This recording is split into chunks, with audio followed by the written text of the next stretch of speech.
I think it's time to talk about the novels. Cool. So, originally they released the first 4 or so adventures, and then the first novel came out, which only actually covered the first 2 adventures. But the novels were huge. It's impossible to say just how big they are. Millions of copies sold of them. And the first books are pretty rough, but they, Tracy Hickman and Margaret Weiss sort of got into the hang of things, and you can see the writing getting much better over the course of the trilogy. The first book is very rough, but they became so big that they completely eclipsed everything else. Wow. And then, so once they've finished, TSR went, well, we want more of these. Let's do more of them. And so you got the story of how all the companions met up. The story of what all the companions did during their time off from each other. Short stories filling in the gaps about what the companions did. The story of the companions' children. The story of the companions' ancestors. The story of the companions. You get the idea. Wow. Everything under the sun. And then also novels filling in the ancient history. What's the story of how the elves came to be here? What's the story of the dwarves? What's the story of the knights? What's the story of the dragons? What's the story of the... And so on and so on and so forth. And they also decided we are going to... This is so successful that when Forgotten Realms launched, we'd better do some novels to tie into that. And so there were even more Forgotten Realms novels than Dragonlance. There were hundreds and hundreds of them. And then when Dark Sun launched, well, we better have some novels with that. Ravenloft, we better have some novels with that. Yeah. There was one point where I believe that TSR Wizards of the Coast were the biggest publisher of fantasy novels out of everyone. And I remember the times when you'd go to the bookshop and there would be an entire wall of just Dungeons and Dragons tie-in novels. And yeah, most of them are terrible. Yeah. But the other problem, what they did... So on the one hand, it's kind of cool, because, yeah, most of them are terrible, but they are, if you are a young, impressionable teenager, they are a pretty good gateway drug. They will get you hooked. We're not, they don't need to be high literature, they're not high literature, they're good enough. Some are better than good enough, some are definitely not better than good enough. But, by and large, you could have fun reading the things. But Dragonlance's role-playing line fell completely flat after the first 12 adventures came out. They came up with a few supplements after that, but people didn't want more adventures. People wanted more novels. So then they tried relaunching the role-playing line, and it fell flat again. Was that Saga? No, they did a second edition relaunch. That was the Tales of the Lance box set that I've got. No one cared. They wound up, rather than doing new things, they just reprinted the original adventures again. And the other thing is that people wanted big stories like the first ones. And so there came this sort of trend of every couple of years, Weiss and Hickman would come back and write another series where they would basically blow up the entire world and change everything.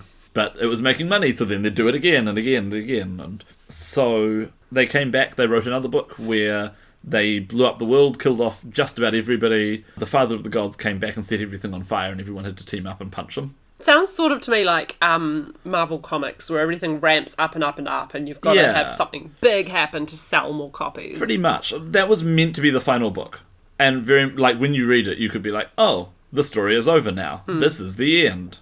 But it was so big and successful that even before it had come out, they were already planning what they were going to do next. So that's when they did Dragonlance 5th Age. Where they threw out the D&D rules, and they came up with a whole new rules system, which we actually quite like. They're flawed. There's problems. There's some problems with the maths and the balancing, but it's pretty cool. No one liked it. And they changed everything again, and now there's giant mega dragons. And then that got unsuccessful, so they brought back Weiss and Hickman, and they blew up the world again, and all the mega dragons got killed, and the gods came back again, and there just became this sort of trend of every couple of years, to boost sales, we'll blow up everything.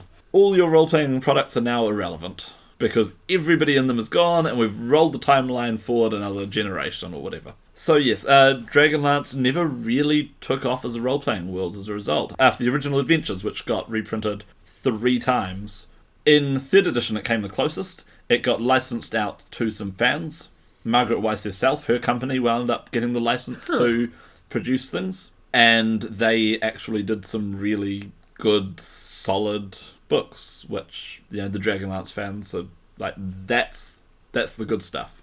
Every time Dragonlance tried to release adventures that weren't just reprints of the originals, they wound up releasing novels that tied into them and told the entire story. And it kind of made the adventures irrelevant, because whatever you did at your table wasn't what happened. It was what happened in the books was what happened. In 3rd edition, they finally managed to fix this, and they had a major meta-plot event that only happens in adventures, which I'd kind of like to do one day, just so that I could sort of be like, yes, I've experienced that part of the story.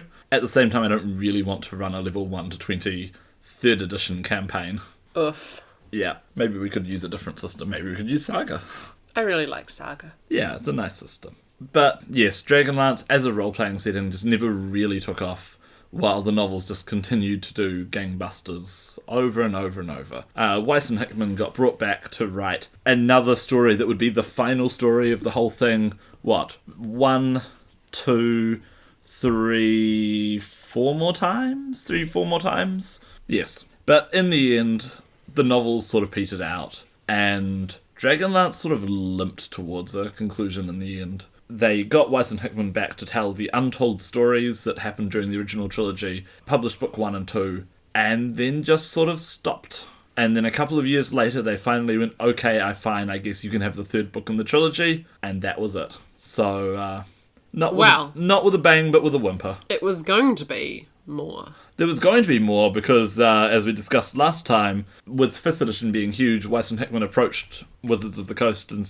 got the rights to do a new trilogy, but it looks like that trilogy will now never see the light of day. I'm so intrigued to know what they would have written. I am too, because when the world sort of got left, everything was getting blown up in different directions. They'd just introduced gunpowder into the world. Whoa. The Honourable Knights had just become an empire. The Owls had just lost both their ancestral homelands and been forced into the desert where they found this hidden magical valley. Gods had died, a new god had shown up out of nowhere. The Minotaurs suddenly controlled half the world. Oh yeah, speaking about cultures that are cool, the Minotaurs are probably the most unique thing in Dragonlance. They are Roman gladiator pirate Minotaurs. And they're just really unique and Dragonlance specific. More on them in a bit. But yeah, the world got left in this sort of really strange place where everything was in this massive flux. And then it just stopped. So, what's next on your list, James? Well, when we did Ravenloft, we did our top Dark Lords. Mm-hmm. When we did Forgotten Realms, we did our top Forgotten Realms products to sort of get you to understand what the Forgotten Realms' unique flavour is. Mm-hmm. For Dragonlance, there's no way I could recommend you top gaming products. Right. Well, I could actually, and Saga. Most of them are Saga. The Saga Bestiary, the Saga Companion. Yeah. The cards. And just about everything from 3rd edition. Right. But Dragonlance is about the novels, so I thought I would wrap up. I just did a quick skim through the Dragonlance novels. So yeah, over the years I've collected a lot of these things, and they are the equivalent of... They're the fantasy adventure equivalent of the sort of trashy romance novels that people read, disposably. They're not very high quality. I love them. I have hundreds of these things. But let's be honest here, they're not War and Peace. But I have put together a list of my top Dragonlance novels, and I can actually say I think that these are good books. They are worth reading. My first one is the Dragonlance Legends series. And this, I think, if you like fantasy, I think this is one of the all-time classics of the entire fantasy genre. I absolutely stand by this one as one of the best things. Dungeons & Dragons tie-in, not Dungeons & Dragons tie-in, it is legitimately good. It's the only one I'm going to give that level of praise to, unfortunately. Wow. So, the Dragonlance Chronicles was the first trilogy, and it was just novelising the adventures. As a result, it's a little bit shaky, it's a little bit artificial, it involves this very large cast of characters who have to travel to every single different place in the world so that they can defeat the evil armies. It's wildly popular, and there's a million copies have been printed of it. But the sequels to it are where Weiss and Hickman, rather than having to follow the path of the novels, and this is very plot-driven, got to really focus in on characters. So they shed a whole bunch of the characters, and they narrow it down to just 3 of the original characters. And really, when you get down to it, Tasselhoff the Kender is just there as the comic relief. And even he gets character development. But what it's about is it's about the twins in the party. Caramon is the big dumb fighter. Raistlin is the wizard who is obsessed with magic. Yeah. All the characters in Dragonlance are very archetypal. But this is where we start really getting into their relationships and into their heads. What makes them tick? What do they want as characters? How do they relate to each other? After the original trilogy, where these two characters, they really supported on each other. This very toxic relationship where they needed each other, but they couldn't stand each other. They have split up. And Caramon has become an alcoholic. He needs to have Raistlin with him. He needs to be looking after Raistlin. He's unable to function as a meaningful member of society. And so when he gets given a quest to save his brother, he basically gets forced on it by the people around him. Tika kicks him out of the house and says, don't come back unless you're actually a functioning person again. And he has to learn how to rely on himself. He gets sent back in time. Raistlin has got this big evil plan where he is going to challenge the gods. And Caramon has to go back in time and stop him.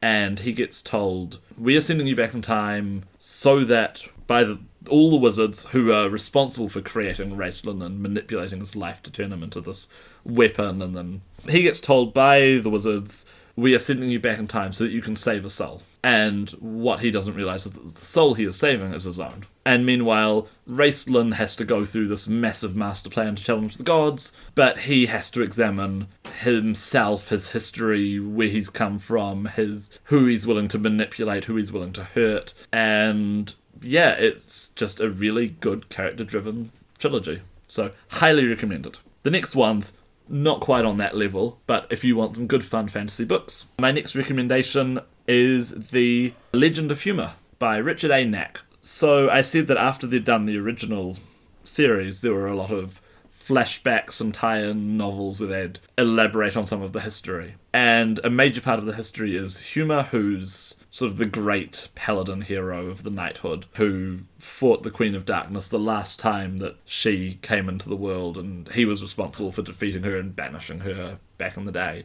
And so this is his story. And it's good, he's a nice, likeable character. You meet him and you find that actually he's one of the lowest ranked and most, he's not incompetent, but he's not the guy you'd pick to be the great epic hero. He's just kind of a really nice person. And of course, the fact that he's not an action hero, he's just a good person, is what makes him become a great hero until the end. He is facing down dragon goddesses and doing all of these things. And so, it's a nice progression seeing this knight become this paragon of honor. But the best character from that book is his best friend. Early on, he finds somebody getting attacked by enemy soldiers, and he immediately decides, I am going to go and help that person, and they fight together, and then he discovers that the person he has just rescued is a Minotaur. And the Minotaurs are the soldiers for the enemy. And so everything he's been told says, I ought to kill this Minotaur. This is the enemy. But Humour decides, no, I can't do that. I'm not just going to kill someone in cold blood. We fought together.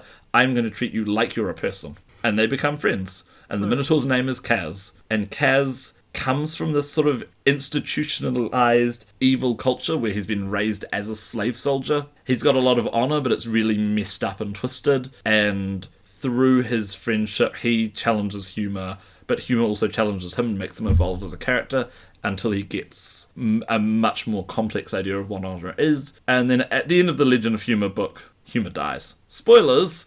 Oh, jeez. For, if you've read the original trilogy, he dies.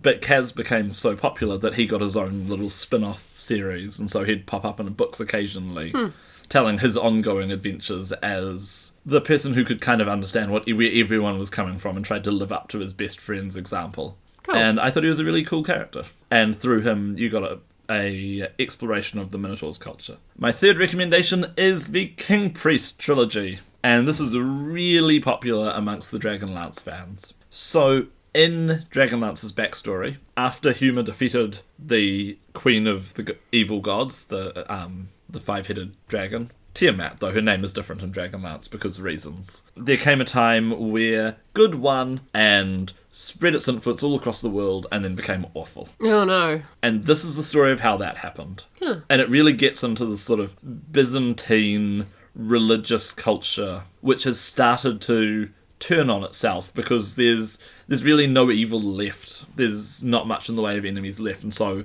now it's all about corruption, and so the main character is a rebel who doesn't believe in what's going on, and he winds up meeting this amazing sort of chosen one messianic figure who even raises him from the dead when he gets killed off at the end of the first book, and becoming his right-hand man as he watches the King Priest spread good across the entire world. And oh god, is it a horrible, horrible good. Wow. But it's just a really interesting series. It answers a lot of questions. It acts as like a prequel for the original trilogy, with things like, why were the MacGuffin discs in that ruined dungeon in the first adventure that Goldmoon had to find? What's the origin story of the Crown of Power? A lot of the stuff winds up getting visited in the Legends trilogy when they go back in time. So what happened before all the main characters went back in time and meddled with it all? And yeah, it's just a really good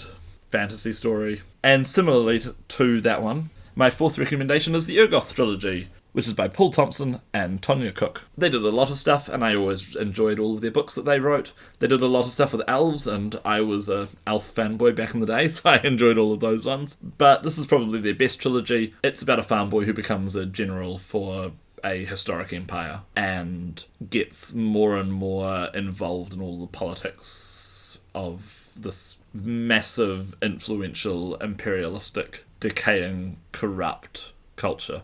And in the process losing his own innocence more and more over the course of the series, until it comes to a very interesting conclusion, which I'm not going to spoil here, but I will tell Claire after the podcast's over. And my fifth recommendation is I've done a number of here's a fighter character in history. So my fifth recommendation is completely different. It's Lord Toad by Jeff Grubb. Lord Toad is a comic relief hobgoblin who died off-screen in the original trilogy. He is the most irrelevant, inconsequential villain. He's the very first bad guy that they have to fight in the original books. And this is a book where he is the main character. Wow. So, in it, two demons decide to make a bet with each other. Can you have a hero who is evil, basically? Can you have a protagonist who is completely self-serving and venal and has no redeeming features? And so they decide to choose the most pathetic dead soul that they can find, and they choose Toad, the hobgoblin. And they resurrect him and tell him, be noble. And then they just let him go and see what happens. And Toad fails horribly and then dies. So they bring him back again. Oh boy. And again and again. Wow. And he goes on these adventures, and he meets some Kender, and, you know, we'd already said Kender are kind of annoying. And the whole joke is that Toad thinks that the Kender are annoying as well, and he can't stand them. He discovers the lost secrets of ogre pornography, I kid you not. Sorry, what? And then he winds up getting involved in a war with Hell, when the superior of the two demons wonders why they're shirking off at their jobs so much to resurrect this one stupid hobgoblin, and starts trying to punish them for what they're doing. I think I want to read this one most out of all of your recommendations. Yeah, the other ones were all serious ones. This one is not serious at all. Sounds this like... is like if you want a completely different experience. Some people love it, some people hate it. Personally, I kind of appreciate the silly comedy of it. Sounds very Faustian, yeah, and sort of Pratchett-esque. Yeah, it's not quite at that level of prose. Okay. But, in concept, but not in it's funny, it's cute. And then I've got an honourable mention and a dishonourable mention. Oh boy. Yep. So I tried to choose a different author for every single one of these things. Because realistically, if you want to read Dragonlance, you should just read the Weiss and Hickman books. Start with the first one, go through. They're better than all the other ones, consistently. Those recommendations are some of the best ones that aren't written by them that are worth reading. But I tried not to repeat an author. So, honourable mention is to The Doom Brigade, which is written by Margaret Weiss. And it's her second listing on this one, because The Doom Brigade is good enough that it deserves to be shouted out again. The Draconians are dragon men who are disposable mooks for the bad guys. This is a book from their point of view. Cool. Where the war has ended, and a bunch of Draconians who are engineers have settled down, and they just want to be left alone and live in peace. And it is all about humanizing the bad guys, giving them a society, giving them personalities, giving them motives. These are all things that I really enjoy.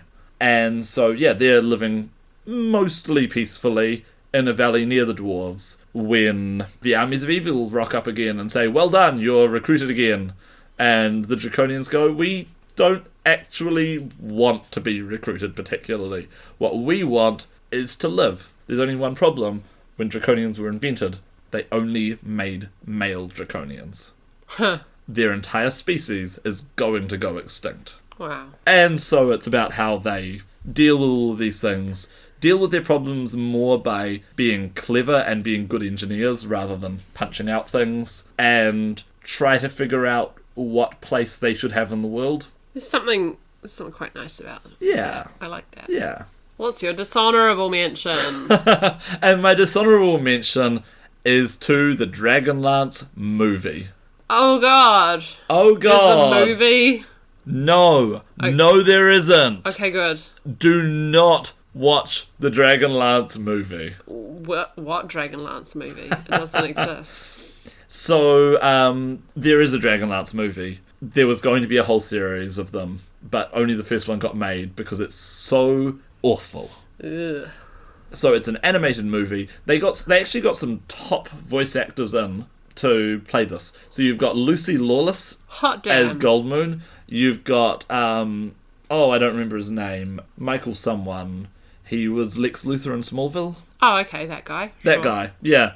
As Tannis Half-Elven. You've got Kiefer Sutherland as Raistlin. Ha! Like, these are actually, these are names that I've heard of before. Yeah. Well, two names I've heard of before, and one guy who I can't remember the name of. Michael someone. That's what I remember. Rosen something? Sure. Yeah, and there's other, big name actors in there as well. Michael Rosenbaum. What went wrong with all of this voice talent?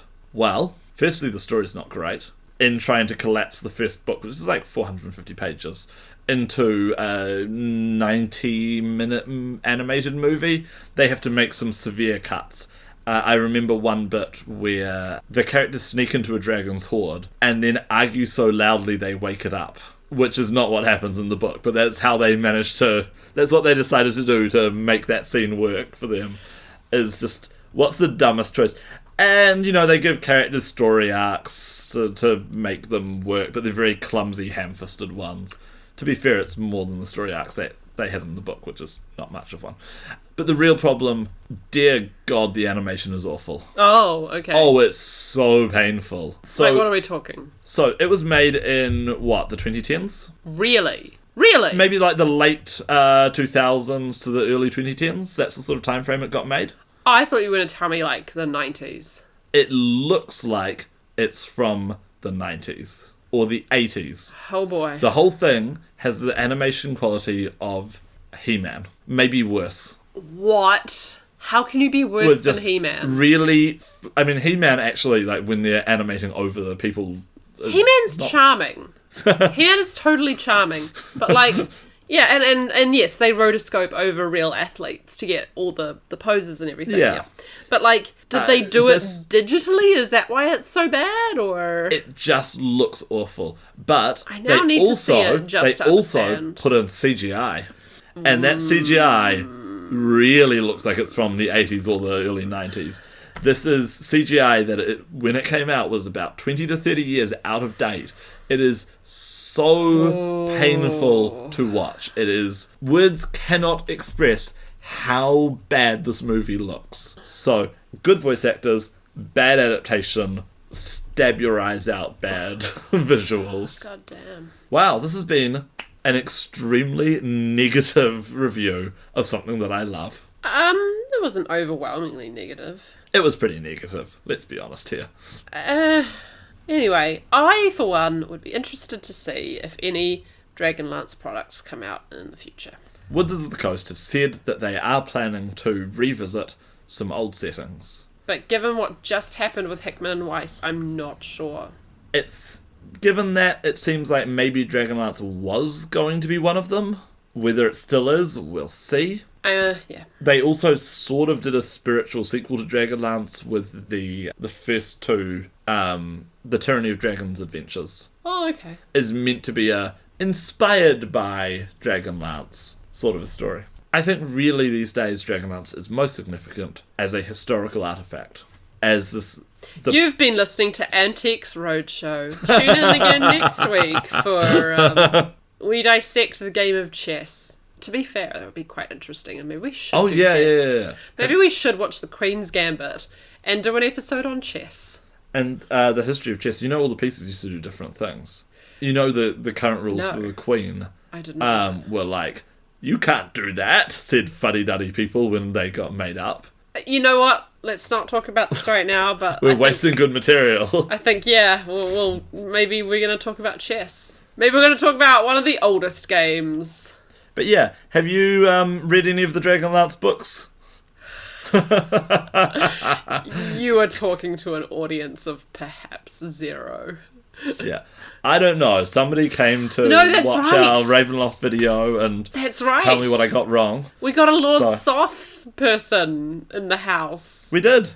They were angry at me for ripping on Lord Soth. Shout out to Lord Soth, who is actually a Dragonlance character who got stolen. Well, angry is too strong a word, but yeah, they weren't happy with with how pathetic I thought Lord Soth was. Which is fair enough. Yeah. People feel strongly about these things like you do, so... He looks cool. Gotta give him that.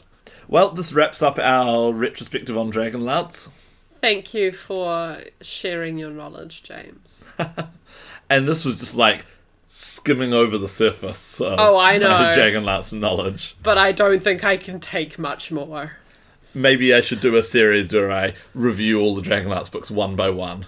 Maybe you can edit that one yourself. Maybe I want nothing to do with such a project. But seriously, you should read Legends. And you should read Lord Toad if you've got spare time and just want to laugh at something dumb. Yeah. I don't know, I feel like that one sort of relates to my interests. This is us signing out. Thanks for listening. And keep gaming.